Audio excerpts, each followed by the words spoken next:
कल हम लोगों ने पाचन तंत्र का पहला भाग पढ़ा था, आज हम दूसरा भाग पढ़ेंगे। अगर एक ही वीडियो के अंदर ये सारा अपलोड किया जाता तो ज़्यादा हो जाता मटेरियल और वीडियो बहुत ज़्यादा लंबी हो जाती।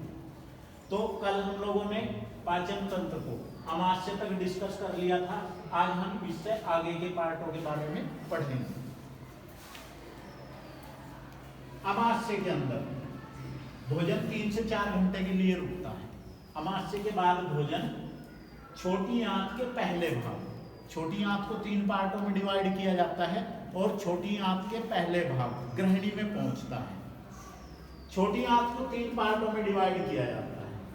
नंबर 1 ग्रहणी, डिओडिनम।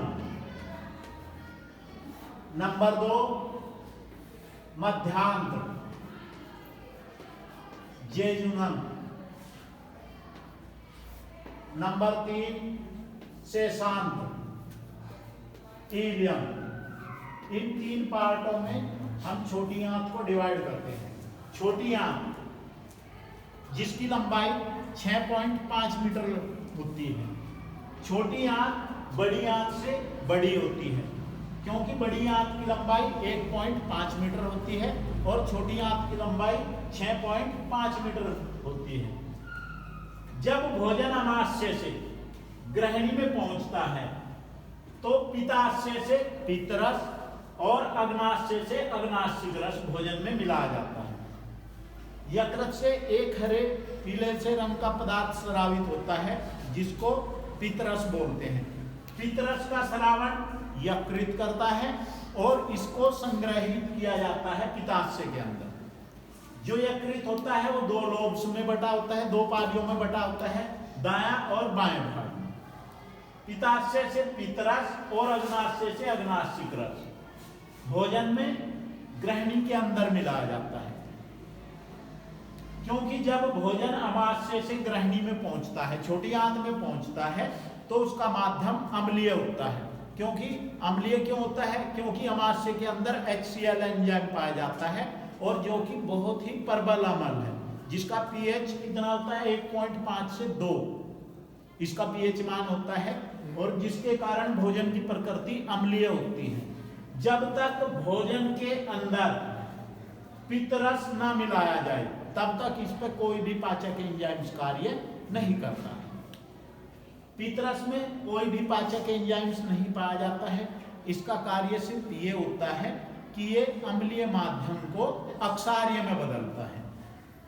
अग्नाशय, अग्नाशय से अग्नाशिक रस मिलाया जाता है। अग्नाशय जो है वो ग्रहणी से मिसेंट्री के द्वारा लगा होता है और यह एक पत्तीनुमा संरचना होती है।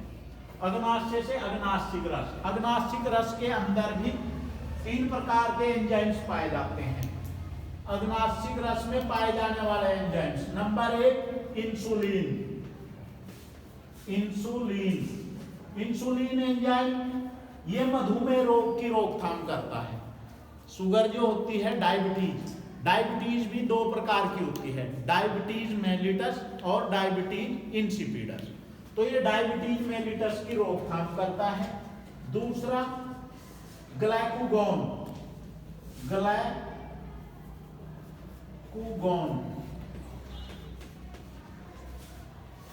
ग्लाइकोगॉन ये इंसुलिन को नियंत्रित करता है। तीसरा होता है सोमेटोस्टेनिन,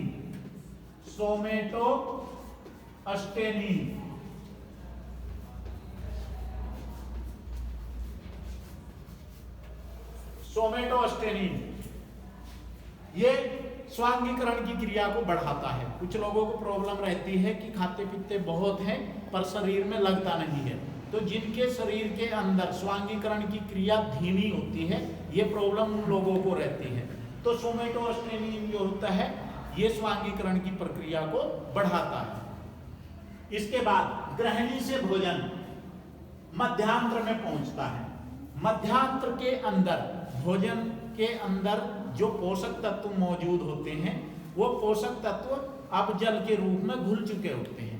इन पोषक तत्वों को अवशोषण का कार्य मध्यांत्र के अंदर किया जाता है, जेजुनम के अंदर।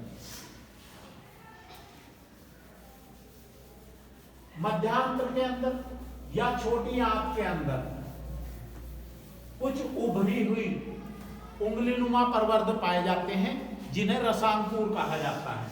रसांकुर की संरचना उंगलियों के समान या तौलिए के रोए के समान होती है और इनके ऊपर रोम सैदर संरचनाएं पाई जाती हैं। इन रोम सैदर संरचनाओं को माइक्रोविलाई कहते हैं।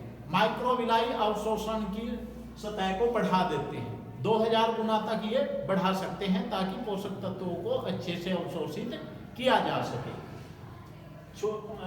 मध्यांतर के बाद भोजन जो है वो छोटी आंत के तीसरे पार्ट अर्थात शेषांत्र में पहुंचता है। शेषांत्र के अंदर अवशोषण का कार्य इतना ज्यादा नहीं होता है।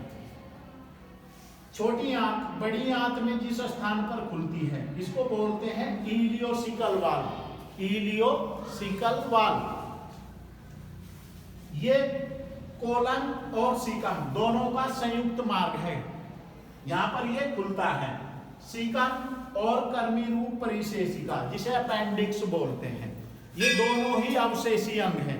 इनका हमारे शरीर के अंदर कोई विशेष कार्य नहीं है।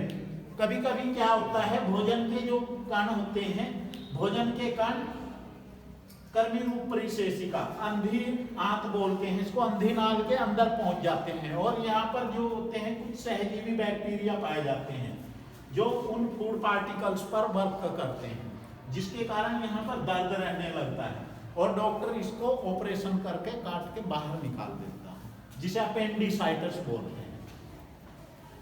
इसके बाद बड़ी आंत। बड़ी आंत को भी 3 पार्टों में डिवाइड किया जाता है। नंबर 1 सीकम,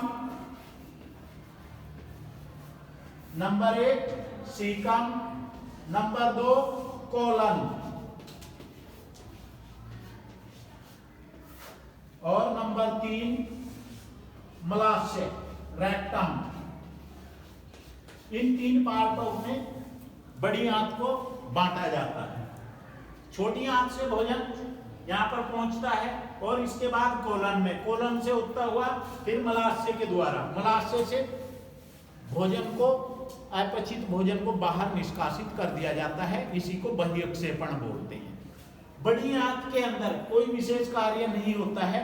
बड़ी आंत का कार्य सिर्फ इतना होता है कि बड़ी आंत जो है अपचित भोजन के अंदर से जल को अवशोषित करती है और जो औषधियां होती हैं उनको अवशोषित करती है।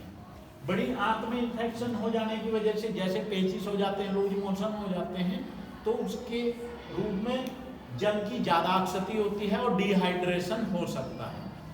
तो आज हम लोगों ने पाचन तंत्र को कंप्लीटली पढ़ लिया है। आप लोग इसको बार बार पढ़ते रहिए और अच्छे से तैयारी कीजिए, क्योंकि यूपी बोर्ड का एग्जाम 15 फरवरी से शुरू है। तो उसके अकॉर्डिंग ये बहुत इंपॉर्टेंट टॉपिक है जो आज हम लोगों ने यहाँ पर कंप्लीट कर लिया है। इससे अगला टॉपिक हम कल डिस्कस करेंगे और उसकी वीडियो में जल्द ही अपलोड करेंगे। Thank you.